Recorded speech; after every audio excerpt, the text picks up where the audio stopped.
Peace IG, Daniel KC1 NCF tapping in with you. And the name of this live tonight is the Daily Survival Tip number 8. Take and maintain stock and inventory of your preps. Take and maintain stock and inventory of your preps. That is tonight's talk. This is likely going to be a short one in comparison to others. It's not. It's pretty much self-explanatory. But regardless of the length of the video or how self-explanatory, it's a very key component in survival and preparedness. It is definitely something that takes, or it's something that, I say it takes more time, but it's something you're going to spend doing more often than other things throughout your journey to preparedness, and throughout the whatever survival situation you find yourself in, especially if we're talking about a collapse of any part of the society, post-collapse world. You're definitely going to want to take and maintain stock and inventory of your preps and whatever it is that you have. Now, the best time to start taking stock and inventory is right at the beginning. Knowing what it is that you have on hand in your home, in your vehicle, and other places that you may have access to. You want to take stock and inventory of all resources, all whatever it is that you have at your disposal, no matter where it is. This includes people. Sorry, I'm seeing a whole bunch of police cars. Whole bunch of police cars and ambulances all at one time. I don't know what's going on there. It's the world we live in, right? So you want to take stock and inventory of everything. You want to go through all your drawers in the kitchen, and in your bedroom. You want to go through your closets. You want to go through your garage, through your attic, through your basement, your cellar. You want to go through everything in your vehicle. You want to go through things at your office, in your desk, in the closet at your office. You want to go through everything and see what exactly do you have on hand. What resources, what tools do you have that you possess or that you have access to and the right to use, right? Because there are things you have access to that is not necessarily yours. You might need permission to use that kind of stuff. But the reality is that if you have access to a resource, if you have access to some type of material, the potential for it to be used as a tool to your benefit is there. So you do want to take stock and inventory of everything that you have access to and know what you have on hand. You should know how many different types of lighting sources that you have access to, be it candles, flashlights, lanterns, a lighter. While a lighter, you think fire is light. Fire can help produce light. You want to take into account all of the different types of first aid material that you have access to. You want to take stock and inventory of all the different types of tools, like actual tools that you use to work with, tools you use to build, tools you use to fix. You want to take stock and inventory of all the different food items. You want to take stock and inventory of what types of communications devices you have. You want to take stock and inventory. And thank you everybody that's popping into this live. I appreciate you. This is Daily Survival Tips number 8, new series, obviously. So only at number 8, and it's a daily thing. So a week and a day into this thing here. So go back and check those previous ones if you have not already. But yeah, so you want to take stock and inventory of, what are your important documents? How many copies do you have? Do you know where the originals are at? Peace, Sister Beatrice. You want to know where the copies are at. You want to know where your originals are at. And you want to have them in multiple places. You want to have those, some things laminated, some things in places where they're safe from certain types of elements, water, fire, what have you. You want to take stock and inventory of what do you have that might be for cleaning, stuff that you could use for water purification. And then when you know what you already have on hand, clothing, all of that. When you know what you have on hand, and you start to think about what it is that you would need if you were to have to go a prolonged period of time without access to a place where you could actually acquire those things, meaning the stores are shut down. You're not able to order and have something shipped because of whatever have you that could go wrong. You want to know that you already have, or you know what you have on hand to work with, and this will also tell you what you need to get in order to bring yourself into a state that you feel comfortable if the grid were to go down tomorrow, if the dollar was to fall tomorrow, if for some reason the shipping and the delivery system in this country, the supply chain issues worsened. You want to know, okay, well, I'm able to last X amount of time, and knowing that you can say, okay, well, if I have 3 months worth of food, if I have 3 months worth of emergency supplies or whatever, I have 3 months of supply to take or to use. But then that's also 3 months that I have to find out how to replenish this stuff as I'm using it, because whatever you store up, whatever you save, is just that. It's for that emergency time to get you through it. But when that's gone, what are you going to do, right? So if I got 3 months worth of stuff, then that means if things hit the fan tomorrow, yeah, I'm good for 3 months, but I also have 3 months to get some seeds in the ground. What type of seeds could you plant that will turn around within 90 days? If you live in an area where you're not able to produce year round. I live in Boston, Massachusetts. Very cold most of the year. You cannot grow food any time of the year unless you have like a geothermal greenhouse. Basically a greenhouse built into the ground with very special types of ventilation and ways to actually to keep that environment like a tropical environment that you can actually grow food year round. So it is possible in the climate I live in to build a geothermal greenhouse in order to grow food year round, but you have to have a significant, relatively significant amount of money and space to be able to do so. You also have to be able to protect such a preparation. And it's not something that you're going to do overnight. There's a huge learning curve if you don't know anything about growing food, let alone building a geothermal greenhouse, and then let alone protecting that geothermal greenhouse. So there's a huge learning curve if you don't know anything about that with that. So it's possible, but okay, are you going to have to forage once this 90 days are up, or during this 90 days to get yourself past that curve? How are you going to deal with only having 90 days worth of water?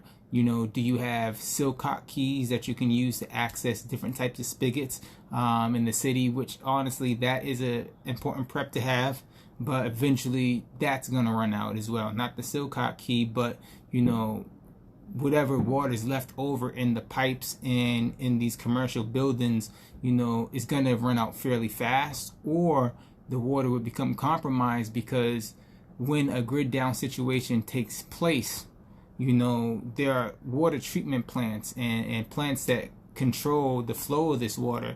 And because just like you'll be worried about your family, worried about your own survival.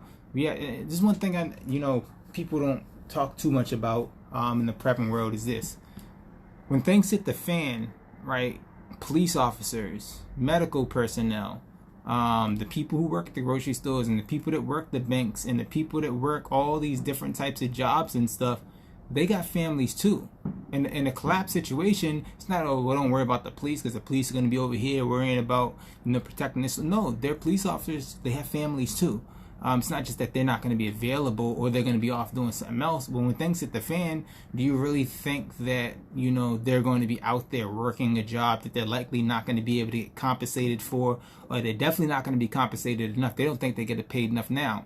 In a post-collapse world, dealing with the chaos that comes with that, then they have their own families to feed. I think most of the police force would just disappear.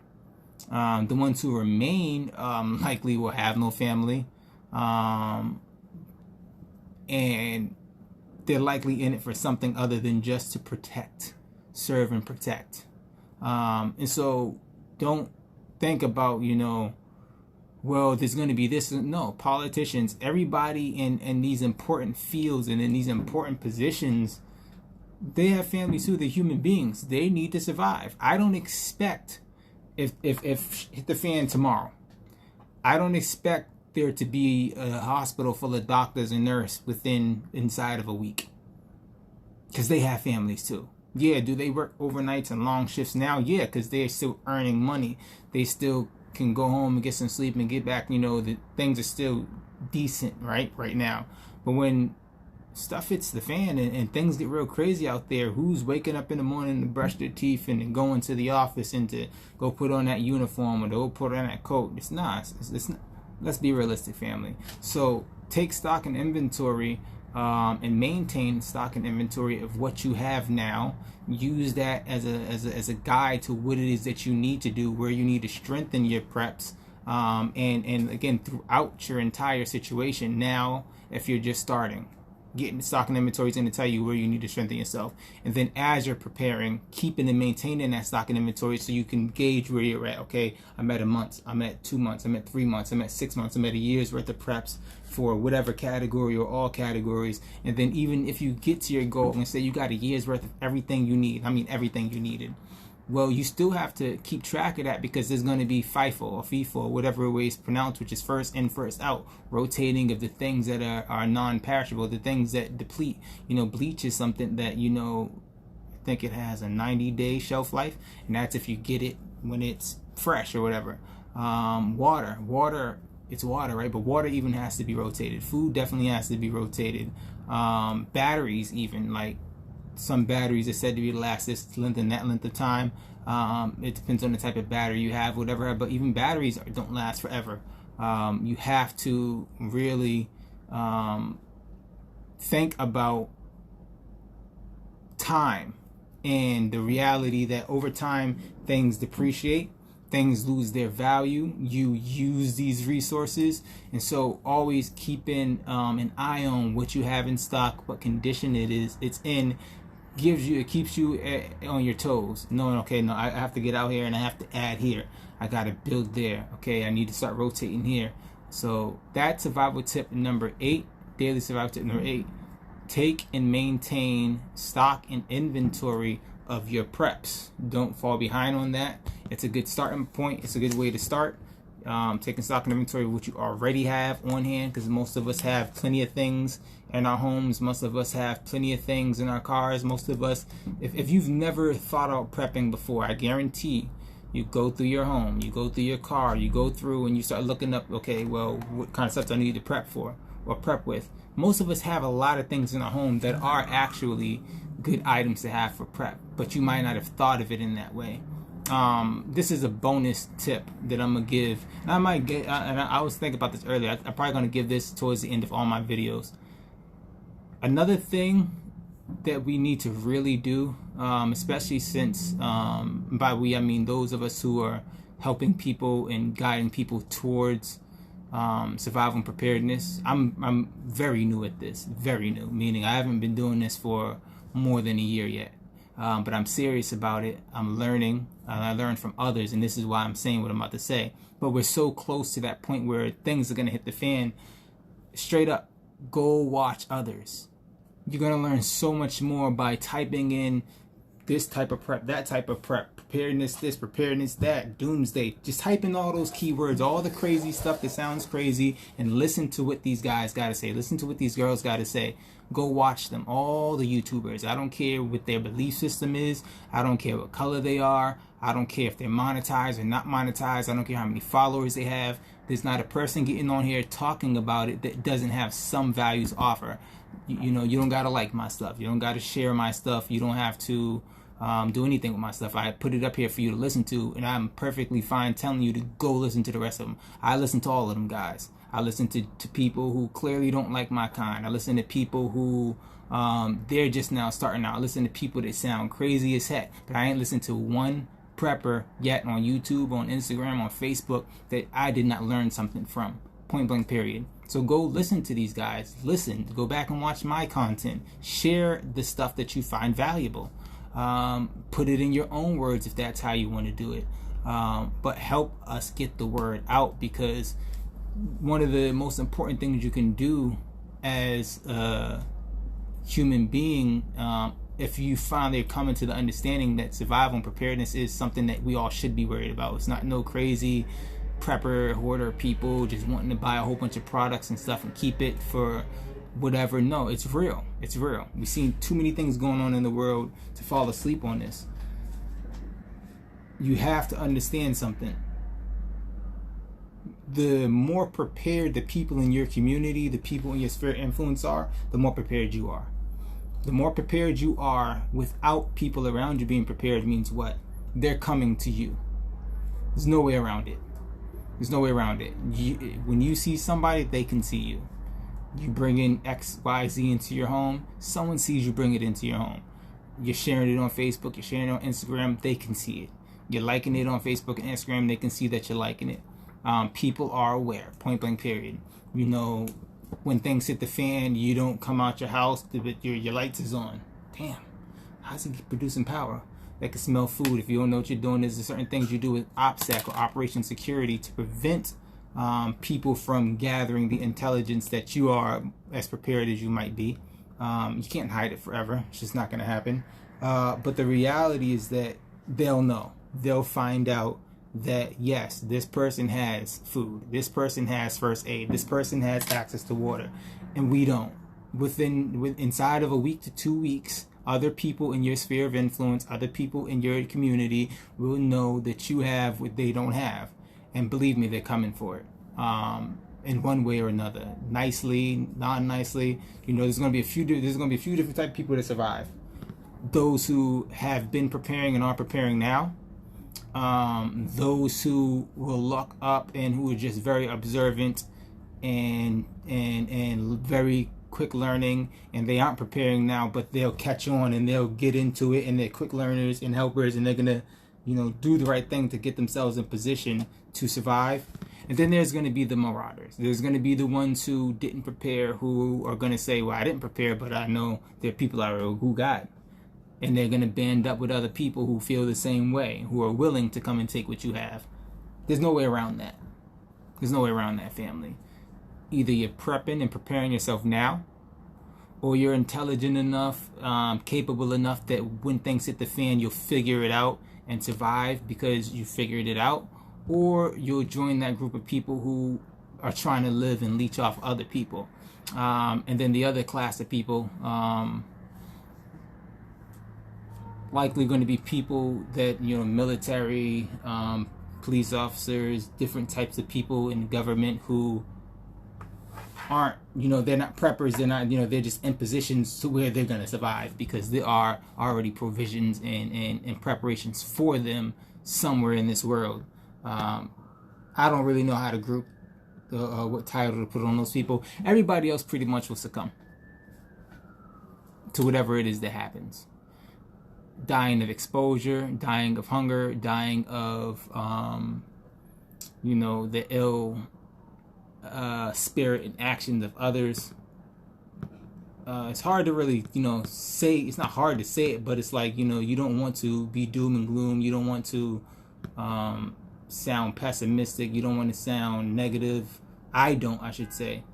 The reality is that's what it is. All you have to do is look at any other country that, you know, I said this a few times in other videos. Whenever you look at a so-called third world country and you see holes in the side of buildings and concrete all over the ground, and they talk about the hospitals and schools that were knocked down, that means that before war came to them, before the disintegration of society, they had regular streets, they had hospitals, they had schools, they had stores, they had regular communities and sides. Maybe they weren't as dope as you think that things should be. Maybe they weren't as comfortable as you think that things should be. But they had streets and stuff that they walked down. Children that didn't worry about X, Y, and Z. And then what you see on the TV is that thing fell. Don't think it can't happen here. Every lead civilization, every lead nation throughout history looked good compared to everything else until it didn't.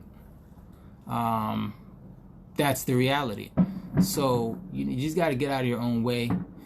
The worst thing, no, not the worst thing. The best thing that could happen is that you prepare yourself and you go and you get A, B, C, D, all the way to Z preps, and you learn all of this stuff about survival. You put your, you know, you get in shape. because that's a part of survival. You take care of your health, you put your family in a position to where, you don't have to worry about nothing, and then nothing happens. Then guess what? Your quality of life is going to be that much better. What's really the worst that can happen by prepping? Well, the worst thing that can happen is that you do all of that and then you die on the first day because, I don't know.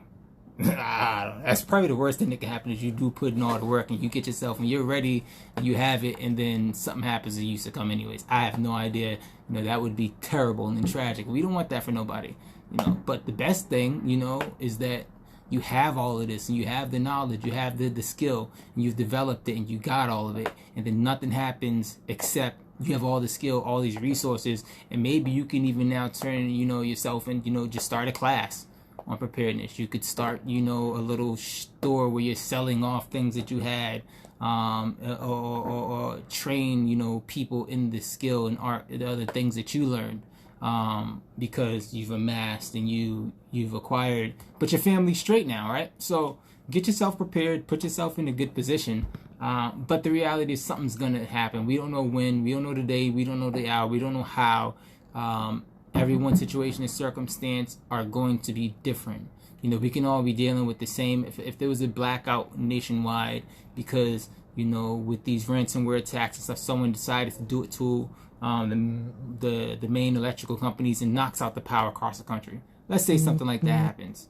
The effect it's going to have in Boston is going to be different than in New York. It's going to be different in Georgia. It's going to be different in California. It's going to be different in Milwaukee. It's going to be different in Washington State. It's going to be different in Texas. It's going to be different everywhere you go, because things are different in different places. So there's no telling. The same event can bring about a wide range of issues and problems. Get yourself in a good position. But again, today's topic was daily survival tip number 8. Take and maintain stock and inventory of your preps. Go back and watch my other. This is going to be daily. I typically do them in the mornings while I'm walking. But whatever time of the day I do it, I'm going to give you a daily survival tip once a day. I'm planning on working on other content campaigns and ways to get more information out. You can visit www.radioprepare.com and sign up for my radio communications and survival preparedness training course. And I just add a special focus on radio communication. I still talk about fortification of home. I still deal with getting trained. I still deal with all the other aspects of survival preparedness, but I do have a special focus on radio communication because I find that as you start searching and researching preparedness and all this, while other people mention radio and mention having amateur radio and all this stuff, there's not a special focus on. You can find YouTubers who talk about ham radio, but they don't talk about it specifically dealing with survival. And survivalists mention ham radio, but they don't have a whole course on it. So it's like trying to find two different things. So I wrapped it all into one. It's a 3-day course that I do, Fridays, Saturdays, and Sundays. So check that out. Check out my YouTube channel, which I've been neglecting my YouTube, my Facebook, Instagram. I don't have a big following, so I don't mind y'all going and follow and look at other people's content because it's really about getting you information. I don't have a huge following. It's not about that. But I'd appreciate if y'all comment if you found value in this. Like it. Subscribe to the YouTube channel, Daniel KC1NCF. Like and follow my Facebook page. Same thing. Daniel KC1NCF, and leave a comment, ask questions, and look out for more. I appreciate your time and your attention. Daniel KC1NCF signing out. Peace.